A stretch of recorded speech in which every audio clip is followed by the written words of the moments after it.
آپ نے ہمیں ایک پلیٹ فارم اور ایک جھنڈے تلے اکٹھا کیا اور ہر مسلمان کا یہی نعرہ ہونا چاہیے کہ پاکستان کی طرف بڑھو، ہماری قسمت پاکستان ہے، ہماری منزل پاکستان ہے۔ ایک طالب علم کی حیثیت سے میں ابھی اس قابل نہیں ہوں کہ وطن قائم کرنے کے لیے کوئی مدد کر سکوں، لیکن ایک وقت ایسا آئے گا کہ میں پاکستان کے لیے اپنی جان قربان کر دوں گا۔ آپ کا ذوالفقار علی بھٹو۔ کالج کی تعلیم مکمل کرنے کے بعد آپ 1947 میں کیلیفورنیا پہنچے، جہاں انہوں نے پولیٹیکل سائنس کا انتخاب کیا۔ برکلے یونیورسٹی کیلیفورنیا امریکہ سے آپ نے پولیٹیکل سائنس اور انٹرنیشنل لا کی ڈگریاں حاصل کرنے کے بعد اپنی کزن کی شادی میں پاکستان آئے۔ شادی میں ان کی ملاقات ایک ایرانی نسل خاتون نصرت سے ہوئی، جن سے آپ پہلے بھی مل چکے تھے۔ بھٹو صاحب ان کو پسند کرنے لگ گئے تھے۔ آپ نے ہمت کر کے نصرت کو شادی کی پیشکش کر ڈالی، جس کو مذاق سمجھ کر نصرت نے ٹال دیا۔ پھر بھٹو صاحب لندن لوٹ گئے اور کرائسٹ چرچ آکسفورڈ میں قانون کی تعلیم حاصل کی۔ فلسفی آف لا میں BA اور قانون میں LLM اور MS کی ڈگری پولیٹیکل سائنس میں حاصل کی۔ پھر جب دوبارہ واپس پاکستان آئے تو نصرت کی فیملی نے شادی سے انکار کر دیا۔ شاہ نواز بھٹو نے بھی مزاحمت کی، جس کی وجہ سے آپ نے لندن کی 2 ٹکٹیں خرید لی، لیکن نصرت نے ان کے ساتھ جانے سے انکار کر دیا۔ آپ نے گھر چھوڑنے کا فیصلہ کیا تو والدین مجبور ہو کر تیار ہو گئے اور 8 ستمبر 1951 کو دونوں نے شادی کر لی۔ شادی کے بعد آپ انگلستان کی یونیورسٹی ساؤتھ ہیمپٹن میں انٹرنیشنل لا کے لیکچرر کے طور پر بھرتی ہو گئے۔ بھٹو صاحب کو یہ منصب سنبھالے ہوئے ابھی کچھ عرصہ ہی گزرا تھا کہ انہیں بذریعہ تار اپنے والد محترم سر شاہ نواز بھٹو کی علالت کی اطلاع ملی۔ آپ نے سب کچھ چھوڑ چھاڑ دیا اور واپس پاکستان آ گئے۔ یہاں انہوں نے دیکھا کہ والد محترم کی بیماری کے باعث خاندان کا تمام نظام بگڑا ہوا ہے۔ بھٹو صاحب نے نہ صرف والد گرامی کی تیمارداری کا فرض ادا کیا، بلکہ اس کے ساتھ زمینوں کی دیکھ بھال پر بھی خصوصی توجہ دی۔ حالات نے آپ کو مجبور کر دیا کہ وہ واپس برطانیہ نہ جائیں، لہٰذا انہوں نے اپنے وطن میں رہ کر اپنی عملی زندگی شروع کرنے کا فیصلہ کیا۔ آپ نے کراچی میں اس دور کے معروف ماہر قانون رام چندانی کے ساتھ مل کر وکالت شروع کی۔ کچھ ہی عرصہ بعد آپ نے رام چندانی سے علیحدگی اختیار کر لی اور ان سے الگ ہو کر دفتر بنا لیا۔ علیحدگی کی وجہ بھٹو کی وہ خصوصیات تھیں جنہوں نے آپ کو وکالت کے پیشے میں سرخرو کیا، جس کی وجہ سے ایک وکیل کی حیثیت سے خاصے مشہور ہو گئے۔ دوران وکالت انہوں نے کراچی کے سندھ مسلم لا کالج میں کانسٹیٹیوشنل لا کے پروفیسر کے طور پر کام کیا۔ وکالت کے دوران جب بھٹو صاحب نے اپنا پہلا مقدمہ لڑا تو خوش قسمتی سے وہ پہلا مقدمہ ہی سندھ ہائی کورٹ میں پیش ہو گیا، اور جب اس مقدمے کا فیصلہ سنایا گیا تو اس مقدمے کے جو چیف جسٹس تھے، جو کہ ایک انگریز تھا، انہوں نے بھٹو صاحب کی ذہانت اور حاضر دماغی کو دیکھتے ہوئے ان کی تعریف کی اور کہا، میں بڑے اعتماد اور یقین کے ساتھ اپنے اس کمرہ عدالت میں اعلان کرنا چاہتا ہوں کہ مسٹر بھٹو بہت جلد اس ملک کے بڑے کامیاب اور نامور وکیل بن جائیں گے۔ صدر پاکستان سکندر مرزا کے بھٹو خاندان کے ساتھ پرانے تعلقات تھے۔ سکندر مرزا کے چچا کی شاہ نواز بھٹو سے دوستی تھی۔ سکندر مرزا اور ایوب خان لاڑکانہ جا کر المرتضی ہاؤس قیام کیا کرتے اور شکار کھیلا کرتے تھے۔ اس عرصہ کے دوران وہ بھٹو سے بھی واقف ہو چکے تھے، ان کی ذہانت اور فطانت کے دیوانے تھے، جس کی وجہ سے انہوں نے بھٹو صاحب کا نام UNO جانے والے ڈیلیگیشن میں شامل کر لیا، لیکن وزیر اعظم چودھری محمد علی نے منع کر دیا۔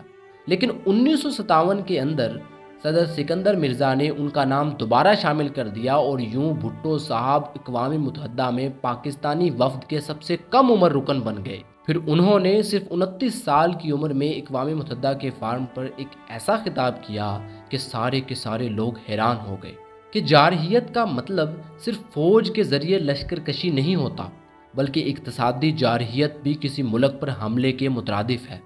بھارت دریاؤں کا پانی روک کر پاکستان کی زرخیز زمینوں کو بنجر کرنا چاہتا ہے تو یہ بھی جارحیت ہے۔ پھر اگلے سال انہوں نے پاکستان کے وفد کے سربراہ کی حیثیت سے اقوام متحدہ میں شرکت کی۔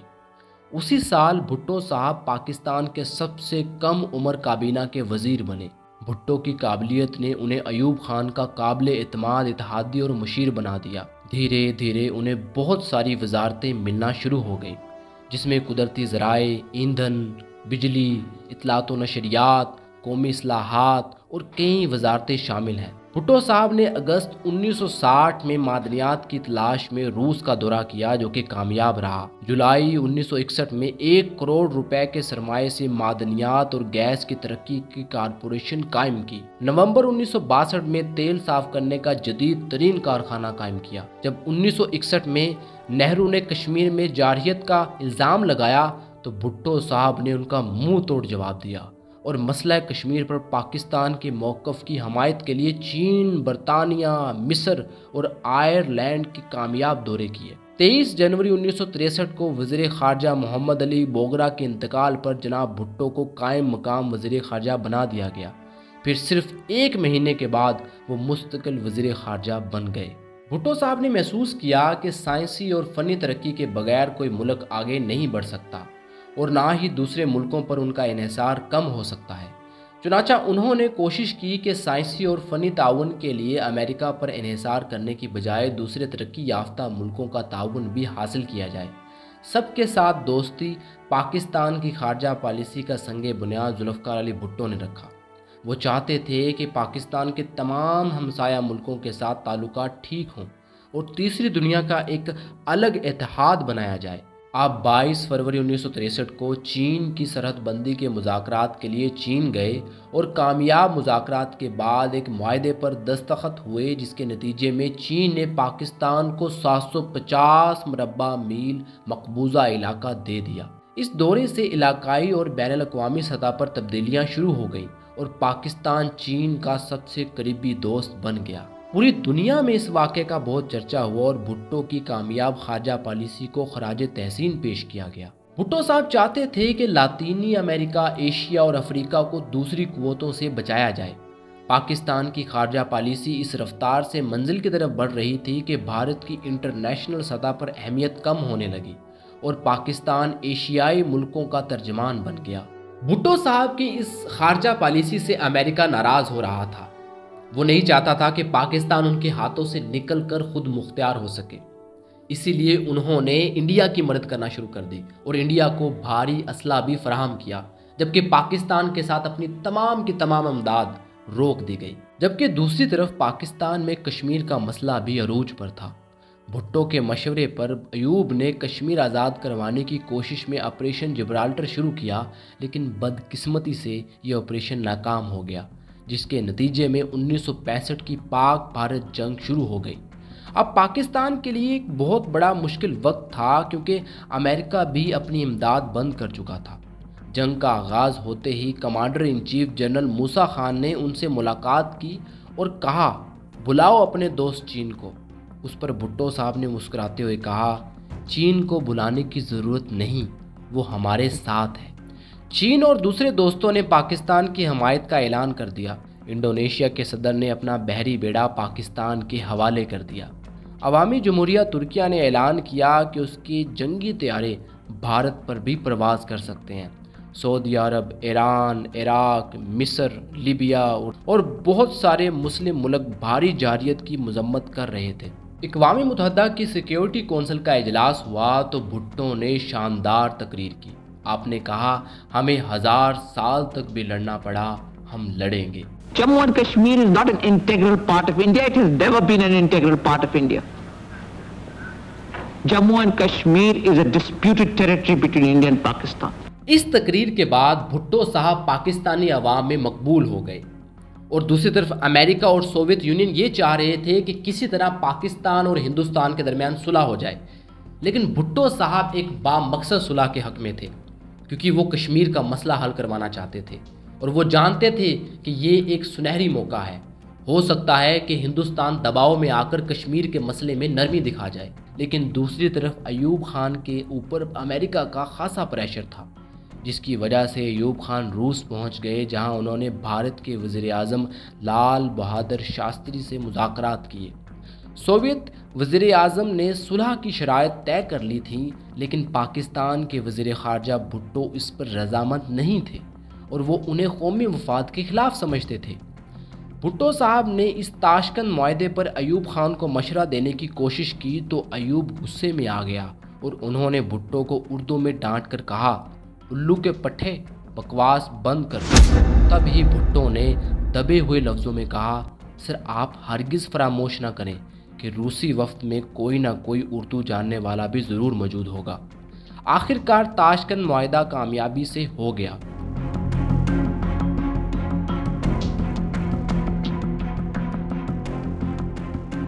پھر 10 جنوری کو اعلان تاشکند ہوا، جس کی وجہ سے پورے ملک میں اس معاہدے کے خلاف مظاہرے شروع ہو گئے۔ عوام سڑکوں پر آ گئی کیونکہ میدان میں جیتی ہوئی جنگ مذاکرات کی میز پر ہار دی گئی تھی۔ عوام کو اپنے اعتماد میں لینے کے لیے ایوب خان نے ریڈیو پیغام بھی دیا، لیکن کوئی فائدہ نہیں ہو رہا تھا۔ دوسری طرف بھٹو بھی مایوس ہو کر لاڑکانہ آ چکے تھے اور انہیں ایوب خان کے ساتھ اپنی سیاسی حفاظت نظر نہیں آ رہی تھی۔ دوسری طرف حکومت کے اوپر عوام کا غم و غصہ بڑھتا جا رہا تھا۔ ایوب خان نے جب ان کے سارے معاملات کو دیکھا تو انہوں نے بھٹو سے رابطہ کیا اور بھٹو سے درخواست کی کہ وہ حالات کو سنبھالنے کے لیے قومی اسمبلی کے اجلاس میں آ کر تاشکند معاہدے کے حق میں بات کریں۔ ایوب خان کے کہنے پر بھٹو صاحب قومی اسمبلی کے اجلاس میں پہنچے تو ضرور، لیکن وہاں جا کر انہوں نے ایک ایسا قدم اٹھایا جو کسی کے خواب و خیال میں بھی نہیں تھا۔ بھٹو صاحب نے قومی اسمبلی کے اجلاس میں تقریر کرتے ہوئے تاشکند معاہدے کے حق میں بات کرنے کی بجائے اس کے خلاف بات کرنا شروع کر دی۔ آپ نے کہا، چھوٹے ملک بڑی طاقتوں کے خلاف کھڑے ہو گئے، کمزور لوگوں کو طاقتوروں سے آزادی حاصل کرنے کے لیے لڑنا پڑا اور وہ کامیاب ٹھہرے کیونکہ ان کے پاس جنگ کے سوا کوئی آپشن نہ تھا۔ صرف جنگ ہی واحد راستہ ہو تو آپ کبھی ناکام نہیں ہو سکتے، چاہے آپ کتنی ہی بڑی طاقت کے خلاف نہ ہوں۔ تو پھر جموں اور کشمیر کے لوگوں کی تحریک مزاحمت کیسے ناکام ہو سکتی ہے؟ بھٹو 1 گھنٹے تک لگاتار تقریر کرتے رہے۔ اس کے بعد آپ نے کابینہ سے استعفیٰ دے دیا۔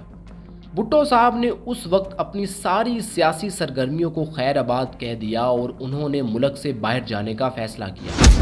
اور جب اس چیز کی خبر پاکستانی عوام تک پہنچی کہ بھٹو صاحب ملک چھوڑ کر جا رہے ہیں تو ایک طرح کا عوامی سمندر ان کے حق میں امڈ آیا، کیونکہ جب وہ راولپنڈی سے ٹرین کے ذریعے لاہور پہنچے تو لاہور کے زندہ دل لوگوں نے اسٹیشن کو گھیر لیا اور ہزاروں لوگ ان کے گرد جمع ہو گئے اور ان کے حق میں نعرے لگانے لگے۔ عوام کی محبت دیکھ کر آپ کی آنکھوں میں آنسو آ گئے۔ اب یہاں پر بھٹو صاحب کی زندگی کا ایک نیا چیپٹر شروع ہونے والا تھا، کیونکہ ایوب خان کی حکومت عوام کی نظروں میں گر چکی تھی۔ ایوب اکیلا پڑ چکا تھا، جبکہ دوسری طرف بھٹو صاحب عوام کی نظر میں ہیرو بن چکے تھے۔ آپ نے ملکی حالات کو دیکھتے ہوئے رابطہ عوام مہم شروع کر دی۔ ایوب خان کے خلاف بڑھ رہی عوامی نفرت پر نمک کا کام کیا۔ آپ نے عوام کو اعتماد میں لینا شروع کر دیا اور دیکھتے ہی دیکھتے بزرگ، جوان، بچے، طالب علم، مزدور اور کسان بھٹو صاحب کے لیے امڈ آئے۔ بھٹو صاحب نے عوام کے جذبے کو دیکھتے ہوئے 2 جون 1967 کو لاہور میں جلسہ کرنے کا اعلان کیا۔ حکومت نے اس جلسے کو روکنے کی بے حد کوشش کی۔ اسٹیج پر حکومت کے کارندوں نے حملہ کر دیا، جس کی وجہ سے جلسہ نہ ہو سکا۔ بھٹو صاحب جانتے تھے کہ حکومت کے یہ حربے زیادہ عرصہ تک ٹکنے والے نہیں، کیونکہ عوام ان کے ساتھ ہے۔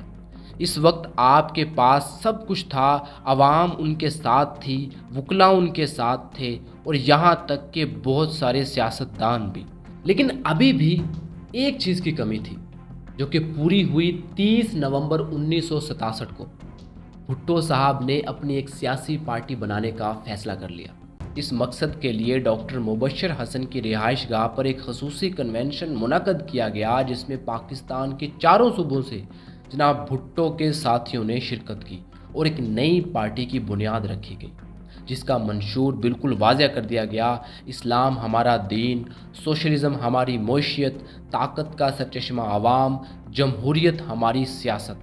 پاکستان پیپل پارٹی جمہوریت کی حامی تحریک کا حصہ بن گئی، جس میں پاکستان بھر کی مختلف سیاسی جماعتیں شامل تھیں۔ پی پی پی کے کارکنوں نے ملک کے مختلف حصوں میں بڑا احتجاج اور ہڑتالیں کیں، جس سے ایوب خان کے اوپر دباؤ مزید بڑھ گیا، کیونکہ وہ دیکھ رہا تھا کہ بھٹو کے لیے عوام کی محبت دن بدن بڑھتی جا رہی تھی، جو اس کے لیے اقتدار کو مزید بڑھانے میں خطرہ دے رہی تھی۔ جس کی وجہ سے ایوب خان نے فیصلہ کیا کہ بھٹو کو عوام سے دور کر دیا جائے۔ پھر بھٹو اور اس کے ساتھیوں کو گرفتار کر لیا گیا۔ جنرل ایوب کا خیال تھا کہ بھٹو کو جیل میں ڈالنے سے وہ ڈر جائے گا اور خوف کھا کر میرے خلاف تحریک چلانے سے باز آ جائے گا، لیکن ایوب کا خیال غلط ثابت ہوا۔ بھٹو صاحب نے ڈرنے کی بجائے جیل کے اندر ہی عوام کو انقلابی پیغامات دینا شروع کر دیے۔ پھر انہیں میاں والی جیل سے لاڑکانہ منتقل کر دیا گیا، جہاں انہوں نے اعلان کیا کہ وہ آئندہ آنے والے الیکشن میں ایوب خان کے خلاف مد مقابل امیدوار کھڑے ہوں گے۔ 7 فروری 1969 کو آپ نے حکومت کو وارننگ دی کہ اگر ایک ہفتے کے اندر ہنگامی حالات ختم نہ کیے گئے تو میں بھوک ہڑتال شروع کر دوں گا۔ پھر جب حکومت کی طرف سے کوئی مثبت جواب نہ ملا تو بھٹو اور اس کے ساتھیوں نے بھوک ہڑتال کرنے کا فیصلہ کر لیا، جس کی وجہ سے عوام غصے میں آ گئی اور حکومت کے خلاف آواز اٹھانا شروع کر دی۔ تاہم بھوک ہڑتال کو ابھی صرف 4 گھنٹے ہی گزرے تھے کہ ایوب خان نے گھبراہٹ میں آپ کی رہائی کا حکم جاری کر دیا اور ملک سے ہنگامی حالات بھی ختم کر دیے۔ ذوالفقار علی بھٹو صاحب نے اپنی رہائی کے بعد اس آمریت کو ختم کرنے کے لیے رابطہ عوام مہم تیز کر دی اور وہ پہلے سے بھی زیادہ جوش و جذبے کے ساتھ میدان میں اتر آئے۔ آپ نے پاکستان میں جلسے کرنا شروع کر دیے اور حکومت کی اینٹ سے اینٹ بجا ڈالی۔ بھٹو صاحب نے ملتان میں ایک جلسہ سے خطاب کرتے ہوئے کہا، اوے ایوب خان، تم نے کہا تھا کہ پاکستان میں تمہیں جلسہ نہیں کرنے دوں گا۔ یہ دیکھو، آج میں قاسم باغ میں جلسہ عام سے خطاب کر رہا ہوں۔ اب میں تمہیں بتا رہا ہوں کہ میں آ رہا ہوں اسلام آباد، اپنا سامان باندھنا شروع کر دو۔ بھٹو صاحب کے بڑھتے ہوئے جلوسوں اور احتجاجوں کی وجہ سے ایوب خان کی حکومت شدید دباؤ کا شکار ہو گئی، اور پھر وہی ہوا جس کا سب کو علم تھا۔ 25 مارچ 1969 کو ایوبی حکومت کا خاتمہ ہو گیا۔ ان کے جانشین جنرل یحییٰ خان نے 7 دسمبر 1970 کو پارلیمانی انتخابات کروانے کا وعدہ کیا۔ بھٹو کی قیادت میں بہت ساری چھوٹی چھوٹی پارٹیاں پاکستان کی تاریخ میں پہلی دفعہ ایک پلیٹ فارم پر جمع ہوئیں، جس میں سوشلسٹ کمیونسٹ بلاک نے مغربی پاکستان میں مہاجر اور غریب کسان برادریوں میں اپنی حمایت کو تیز کیا۔ دیکھتے ہی دیکھتے پورے مغربی پاکستان میں بھٹو کی سیاسی پوزیشن مضبوط ہو گئی۔ پھر 7 دسمبر 1970 کو عام انتخابات منعقد ہوئے، جس میں پاکستان کی عوام نے زبردست جوش و خروش سے حصہ لیا اور اپنے نمائندے منتخب کیے۔ ان انتخابات میں مغربی پاکستان کے اندر پاکستان پیپل پارٹی کو زبردست کامیابی حاصل ہوئی، جبکہ مشرقی پاکستان میں عوامی لیگ نے صرف 2 سیٹوں کے علاوہ باقی تمام کی تمام سیٹیں جیت لی۔ صدر یحییٰ خان نے اعلان کیا کہ وہ آئین بنتے ہی اقتدار عوامی حکومت کے حوالے کر دیں گے، لیکن کہیں نہ کہیں اقتدار کی ہوس ان کو ایسا کرنے نہیں دے رہی تھی، کیونکہ ان کا خیال تھا کہ مشرقی اور مغربی پاکستان میں ایک پارٹی کو زیادہ ووٹ نہیں ملیں گے، جس کی وجہ سے ایک کمزور حکومت بنے گی اور اقتدار اور پاور ان کے ہاتھ میں ہی رہے گی۔ لیکن جب مشرقی پاکستان میں شیخ مجیب الرحمان کو ایک بڑی کامیابی ملی تو وہ دنگ رہ گئے، کیونکہ الیکشن سے پہلے مختلف علاقوں کا سروے کرنے والی خفیہ ایجنسیوں نے ان کو بتایا تھا کہ مشرقی پاکستان سے شیخ مجیب صرف 70 سے 80 سیٹیں ہی جیت پائے گا، لیکن جب مجیب نے 162 سیٹیں جیتی تو یحییٰ خان کی امیدوں پر پانی پھر گیا اور ان کو اقتدار اپنے ہاتھوں سے جاتا ہوا نظر آنے لگا، جبکہ دوسری طرف بھٹو نے بھی عوامی لیگ کی حکومت کو قبول کرنے سے انکار کر دیا۔ اب جیسے جیسے اقتدار منتقل کرنے میں دیری ہو رہی تھی، مشرقی پاکستان کے حالات خراب ہوتے چلے گئے اور شیخ مجیب کے مطالبات میں بھی شدت آتی گئی۔ جنرل یحییٰ خان نے 1 مارچ کو قومی اسمبلی کا اجلاس طلب کیا تو بھٹو نے ایک جلسے سے خطاب کرتے ہوئے کہا، جو بھی ڈھاکہ اجلاس میں شرکت کے لیے جائے گا میں اس کی ٹانگیں توڑ دوں گا۔ دوسری طرف مجیب الرحمان کی طرف سے بھی سخت بیانات آ رہے تھے۔ انہوں نے کہا، اگر 6 نکات پر مبنی آئین قبول نہ کیا گیا تو ملک میں خون خرابہ ہو جائے گا۔ پھر 1 مارچ 1971 کو صدر جنرل یحییٰ خان نے اعلان کیا کہ قومی اسمبلی کا اجلاس غیر معینہ مدت کے لیے ملتوی کر دیا گیا ہے۔ پھر اعلان ہوا کہ 3 مارچ کو قومی اسمبلی کا اجلاس ڈھاکہ میں ہوگا۔ بھٹو کو علم تھا کہ اصل میں تو یقیناً عوامی لیگ کی حکومت بننی چاہیے، لیکن اس کے باوجود انہوں نے بڑے بڑے جلسے کیے اور کہا کہ مرکزی حکومت میں عوامی لیگ اور پیپل پارٹی کا مساوی حصہ ہوگا۔ لاہور میں انہوں نے کہا کہ سندھ اور پنجاب اسمبلیوں کی چابیاں صرف میری جیب میں ہیں اور مرکزی حکومت میرے بغیر کام نہیں کر سکتی۔ بھٹو نے 3 مارچ کے قومی اسمبلی کے اجلاس میں شرکت کرنے سے بھی انکار کر دیا۔ پھر بھٹو صاحب کے ساتھ ایک ایسا بیان منسوب کیا گیا جسے سیاستدانوں نے اپنے سیاسی مقاصد میں استعمال کیا اور کہا کہ بھٹو صاحب ملک کو توڑنا چاہتے ہیں، اور وہ بیان آج تک استعمال کیا جاتا ہے۔ وہ بیان کیا تھا؟ وہ بیان تھا ادھر تم ادھر ہم۔ دراصل کراچی کے نشتر پارک میں بھٹو نے خطاب کرتے ہوئے کہا کہ مشرقی پاکستان میں عوامی لیگ کی اکثریت اور مغربی پاکستان میں پاکستان پیپل پارٹی کی اکثریت ہے، جس پر روزنامہ آزاد کے ایڈیٹر عباس عطر نے خود ہی بھٹو کی تقریر کا خلاصہ کرتے ہوئے اپنی طرف سے ایک سرخی لگا دی۔ اس میں سے میں نے یہ سرخی نکالی، ادھر تم ادھر ہم۔ اس ملک کی تاریخ کا حصہ اس لیے بن گئی کہ بھٹو کے مخالف نے اس کو ان کے خلاف استعمال کیا۔ بھٹو صاحب کے منہ کے الفاظ نہیں تھے لیکن انہوں نے استعمال کیا۔ یہ ان کے الفاظ تو تھے ہی نہیں۔ بھٹو صاحب نے اس بیان کی تردید کی تو اگلے روز روزنامہ آزاد نے ان الفاظ میں وضاحت شائع کی، نہ میں نہ تم، ہم دونوں اور ایک پاکستان۔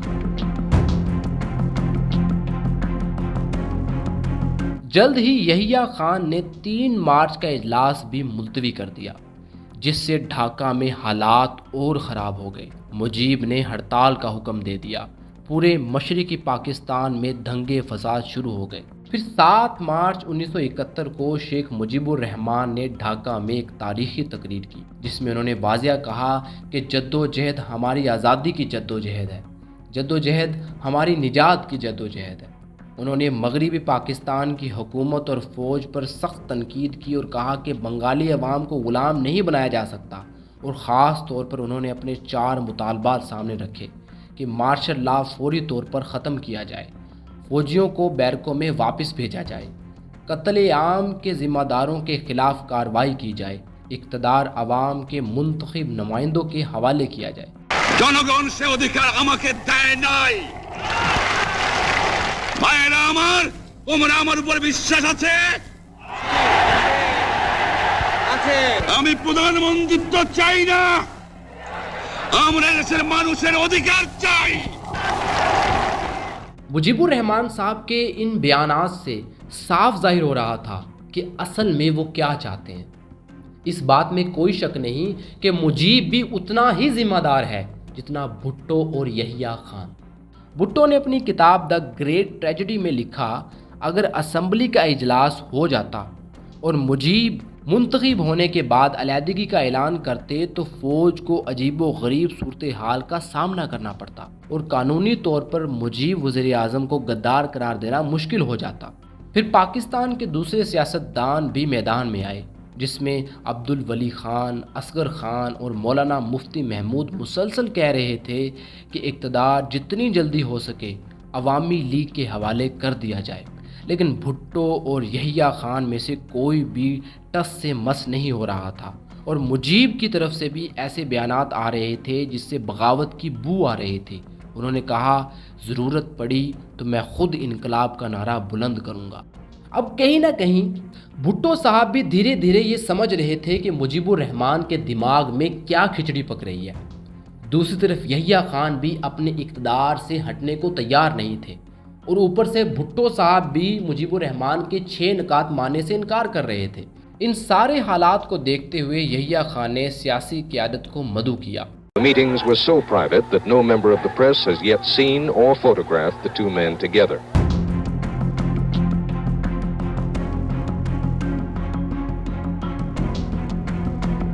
ان تینوں کی ملاقات کے بعد بھٹو اور مجیب کی الگ سے تنہائی میں ملاقات ہوئی۔ ذوالفقار علی بھٹو صاحب کہتے ہیں کہ مجیب نے مجھے ہاتھ سے پکڑ کر پاس بٹھا لیا اور کہنے لگے، صورتحال انتہائی تشویشناک ہو چکی ہے اور اس پر قابو پانے کے لیے میری مدد کے خواہاں ہیں، اور انہوں نے رائے دی کہ میں مغربی پاکستان کا وزیر اعظم بن جاؤں جبکہ وہ مشرقی پاکستان کے۔ انہوں نے مجھے فوج سے ہوشیار رہنے کا مشورہ دیا اور کہا کہ ان پر کبھی بھروسہ نہ کرو، اگر فوج پہلے تمہیں تباہ کرتی ہے تو بعد میں مجھے نیست و نابود کر دے گی، تو بھٹو صاحب کہتے ہیں کہ میں نے جواب دیا تاریخ کے ہاتھوں برباد ہونے سے بہتر ہے کہ میں فوج کے ہاتھوں برباد ہو جاؤں۔ پھر 23 مارچ کو مشرقی پاکستان کے اندر بنگلہ دیش کا جھنڈا لہرا دیا گیا۔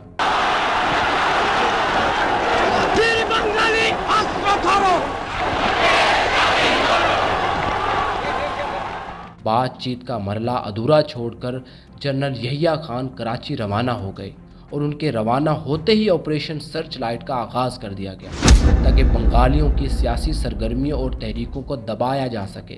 عوامی لیگ کے نمائندوں پر کریک ڈاؤن شروع کر دیا گیا۔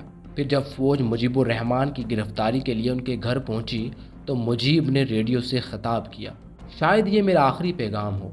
میں عوام سے اپیل کرتا ہوں کہ وہ جہاں بھی ہوں اور جو وسائل بھی رکھتے ہوں وہ اس فوج کا اس وقت تک مقابلہ کریں جب تک بنگلہ دیش کی دھرتی سے پاکستان کا آخری سپاہی نکل نہیں جاتا۔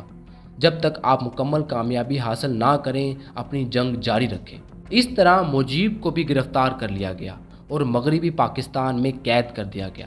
شیخ مجیب کی گرفتاری پر مشرقی پاکستان میں ایک سول وار شروع ہو گئی۔ کہیں نہ کہیں بھٹو بھی آپریشن سرچ لائٹ کی حمایت میں تھے۔ انہوں نے اپنی کتاب دا گریٹ ٹریجڈی میں کہا، اگر حکومت 25 مارچ کی رات کو کارروائی نہ کرتی تو اگلے روز عوامی لیگ بنگلہ دیش کی آزادی کا اعلان کر دیتی۔ پھر ڈھاکہ سے کراچی پہنچ کر یہ بھی کہا، خدا کا شکر ہے پاکستان کو بچا لیا گیا۔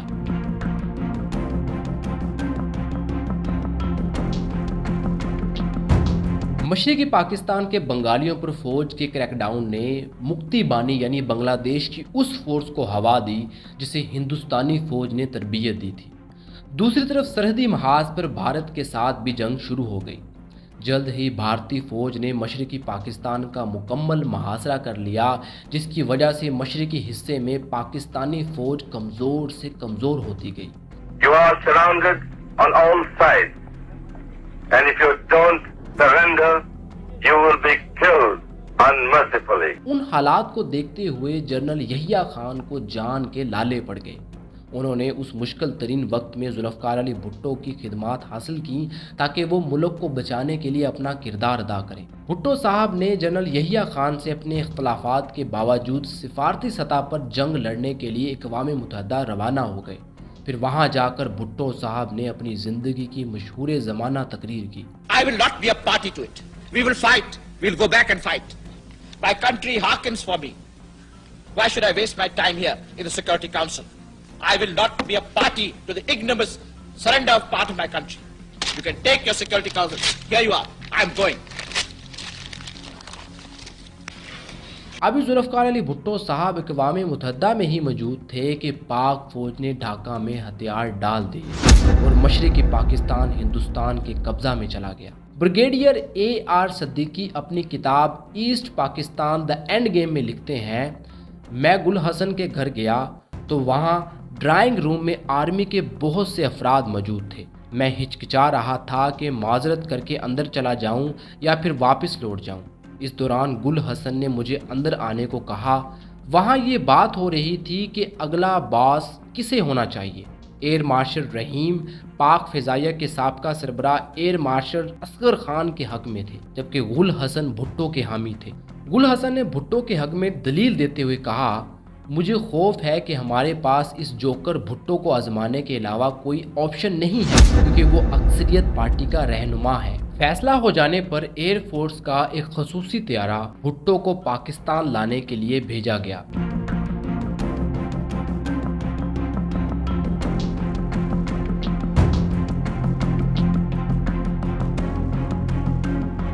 اس طرح 20 دسمبر 1971 کو بھٹو صاحب صدر، کمانڈر ان چیف اور پاکستان کے پہلے civilian chief martial law administrator بن گئے۔ نئے صدر پاکستان ذوالفقار علی بھٹو نے اقتدار سنبھالنے کے فوراً بعد ریڈیو اور ٹیلی ویژن پر قوم سے خطاب کیا۔ آپ نے کہا، میرے ہم وطنوں، پیارے دوستوں، طالب علموں، مزدوروں، کسانوں، نوجوانوں، پاکستان کے لیے لڑنے والوں اور اپنے ہاتھوں سے کام کرنے والوں، میں پاکستان کی تاریخ کے ایک اہم اور فیصلہ کن مرحلے پر آیا ہوں۔ ہم اپنی قومی زندگی کے بدترین بحران سے دوچار ہیں۔ ہمیں ٹکڑے جمع کرنے ہیں، بہت چھوٹے ٹکڑے، لیکن ہم نیا پاکستان بنائیں گے۔ ہم عوام کے تعاون اور اعتماد سے ایک نیا دور شروع کریں گے. We have to pick up the pieces, very small pieces, but we will make a new Pakistan. حکومت سنبھالنے کے بعد بھٹو صاحب نے جو سب سے پہلا کام کیا وہ مجیب کی رہائی تھی، کیونکہ کہیں نہ کہیں بھٹو صاحب یہ سمجھ چکے تھے کہ ہو سکتا ہے کہ اب بھی پاکستان ٹوٹنے سے بچ جائے، جس کی وجہ سے انہوں نے مجیب الرحمان کو رہا کر دیا اور ان سے ایک الگ کمرے میں ملاقات کی. آپ نے کہا، سنو، آپ چاہے وزیر اعظم بن جائیں یا صدر، میں اس وطن کے لیے ریٹائر ہونے کے لیے تیار ہوں، اور میں قرآن کی قسم کھاتا ہوں کہ میں تیار ہوں. لیکن مجیب نے ان کو کہا، دیکھو میں عوام میں جا کر بات کروں گا، تم مجھے ڈھاکہ بھیج دو، اور تمہیں میرے ساتھ ایک وعدہ کرنا ہوگا، اگر بھارت نے مجھے جیل میں ڈال دیا تو تم میرے لیے لڑو گے. بھٹو نے کہا، مجیب کیا کوئی ایسی صورتحال نکل سکتی ہے کہ ہم ایک ساتھ رہ سکیں؟ تو مجیب الرحمان نے کہا، میں جلسہ کروں گا، عوام سے ملوں گا، ان سے بات چیت کروں گا، اور پھر تمہیں بتاؤں گا. میں قطرہ قطرہ بات کروں گا اور وہ میری بات کا یقین کریں گے. انشاءاللہ ہم کوئی راستہ نکالیں گے. پھر جنوری 1972 کو شیخ مجیب الرحمان کو لندن بھیج دیا گیا. پھر وہاں سے وہ بھارت روانہ ہوئے اور پھر ڈھاکہ پہنچے. ڈھاکہ پہنچتے ہی انہوں نے ایک تاریخی تقریر کی. انہوں نے کہا، پاکستان اور بنگلہ دیش میں اب کوئی تعلق نہیں رہ سکتا، یہ تعلق ہمیشہ کے لیے ٹوٹ چکا ہے. اور پھر وہ تعلق توڑ دیا گیا.